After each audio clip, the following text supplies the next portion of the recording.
Hi friends, मैं वज्र कुमार। आज मैं आपको पढ़ाऊंगा माइटोकॉन्ड्रिया। तो चलिए शुरू करते हैं। माइटोकॉन्ड्रिया प्लूरल होता है और माइटोकॉन्ड्रिया सिंगुलर होता है।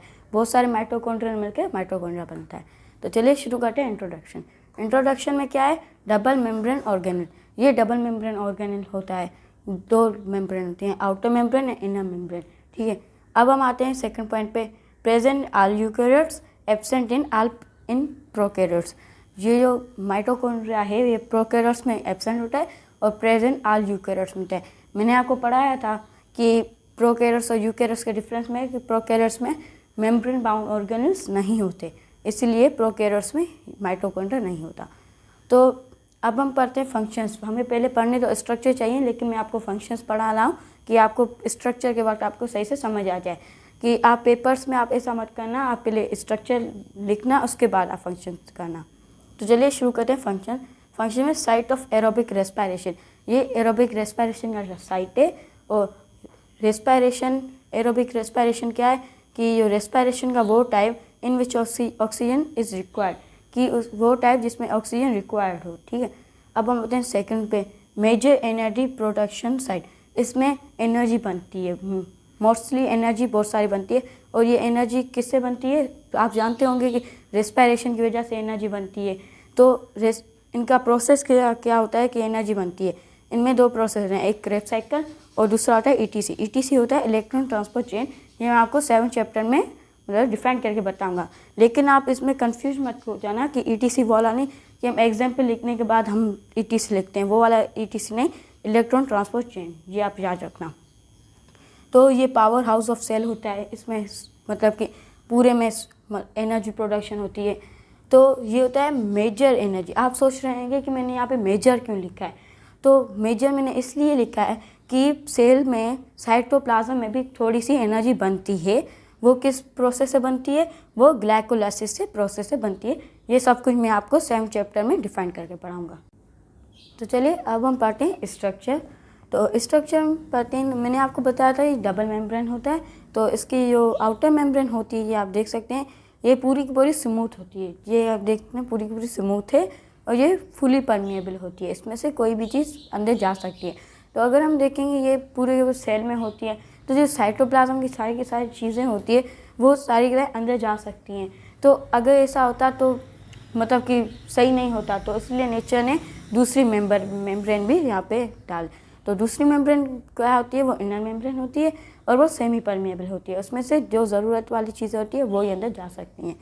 तो ये हेवी फोल्डेड होती हैं, इनफोल्डिंग, जैसे कि आप देख सकते हैं ये सारी की सारी फोल्डेड है अंदर, मतलब कि अंदर की तरफ मैट्रिक्स की तरफ, प्रोजेक्टर इनवर्ड मैट्रिक्स, यानी कि ये मैट्रिक्स की तरफ है। आप देख सकते हैं कि अब हम पढ़ते हैं मैट्रिक्स छोटा है तो पढ़ लेते हैं। तो जो मैट्रिक्स होता है वो फ्लूइड लाइक होता है और वो एंजाइम्स होते हैं उसमें। ठीक है, वो एंजाइम्स क्या करते हैं? एनर्जी प्रोडक्शन करते हैं। और जो एनर्जी प्रोडक्शन किस से होती है, किस प्रोसेस से, वो मैंने आपको पहले बताया, वो क्रेब्स साइकिल से होती है। तो अब हम आते हैं यहाँ पे हेवी फोल्डेड इनफोल्डिंग। तो ये होते हैं, ये क्रिस्टी होती है, यानी कि फिंगर लाइक प्रोजेक्शन। ये प्लूरल होता है और इसका सिंगुलर होता है क्रिस्टा। तो इसका हम रीज़न पढ़ते हैं कि ये इनफोल्डिंग क्यों होती हैं। अगर आप देखिए, longer membrane can be incorporated in smaller space. अब देखेंगे ये छोटे स्पेस में बहुत सारी जगह घेर रही है। अगर हम देखें कि एक टेबल है, उसमें हम स्केल रखें और वहाँ पे हम फोल्डिंग की हुई इंच टेप रखें, तो आप देख सकते हैं कि वो छोटी जो इंच टेप होगी वो कम जगह घेरेगी और स्केल होगी वो बड़ी जगह घेरेगी। अगर हम इंच टेप को खोलेंगे तो बड़ी हो जाएगी और वो बहुत सारी जगह घेर सकती है। जैसे ये भी होते हैं, जैसे ये इंक्रीज़ करता है स्पेस को, सरफेस एरिया इंक्रीज़ करता है। तो so that greater amount of energy can be produced at single time. इसमें यानी कि इस वजह से बहुत सारी एनर्जी एक टाइम में बन सकती है, प्रोड्यूस हो सकती है। तो अब हम आते हैं, मैट्रिक्स भी हमने पढ़ लिया। अब हम देखेंगे यहाँ पे जो बीच में होता है, ये दो मेम्ब्रेन के जो बीच में वो होता है इंटर मेम्ब्रेनस स्पेस, यानी कि इसमें सारी की सारी साइटोप्लाज्म की सारी चीज़ें होंगी। जो साइटोप्लाज्म की चीज़ें होंगी सारी की सारी इसमें होंगी। तो इसमें जो चीज़ें होंगी वो अंदर जाएंगी, बाकी यहाँ पे होंगी। तो दोस्तों, मैं एक और बात आपको बताना भूल गया कि जो सरफेस एरिया होता है वो बेसिकली लेंथ स्क्वायर होता है, कि जितनी बड़ी लेंथ होगी उतनी बड़ी इसमें से चीज़ें पास हो सकती है। जैसे कि एक बड़ी सी दीवार होगी, ठीक है, उसमें से बहुत सारे दरवाजे होंगे, उसमें से इसकी वजह से एट ए टाइम बहुत सारे लोग पास हो सकते हैं। ऐसे ही मेम्ब्रेन की जो इनर मेम्ब्रेन है वो भी ऐसे ही है, उसमें एट ए टाइम बहुत सारी एनर्जी प्रोड्यूस हो सकती है। तो दोस्तों मैं एक और बात आपको बताऊं कि जो माइटोकॉन्ड्रिया है उसमें अपना डीएनए होता है, तो इसकी वजह से वो रेप्लिकेट करता है, खुद रेप्लिकेट करता है। वो सेल डिवीज़न का इंतज़ार नहीं करता कि जब सेल डिवीज़न हो तब मैं रेप्लिकेट करूं, मैं डिवाइड हूं। तो गाइस मैं आपको एक और बात बताऊं कि जिस जगह पे जिसकी चीज़ की ज़्यादा ज़रूरत होती है वहाँ पे वो चीज़ ज़्यादा पाई जाती है, यहाँ पे वो ज़्यादा मिलती है हमें। जैसे कि हम एग्जाम्पल ले एक होटल का। होटल में क्या होता है, एक डाइनिंग रूम होता है, डाइनिंग रूम में बहुत सारे लोग आते हैं, तो वहाँ पे वेटर बहुत होने चाहिए कि उनका सर्व करें, तो इसी वजह से होटल में वेटर बहुत सारे पाए जाए। अगर हम देखेंगे हमारी बॉडी में वो कौन सा पार्ट है, कौन सी जगह है जहाँ पे हमें ज़्यादा से ज़्यादा माइटोकॉन्ड्रिया चाहिए, कि माइटोकॉन्ड्रिया क्या करता है, माइटोकॉन्ड्रिया एनर्जी प्रोड्यूस करता है, कि वो कौन सी जगह होगी जहाँ पे एनर्जी बहुत सारी चाहिए होगी।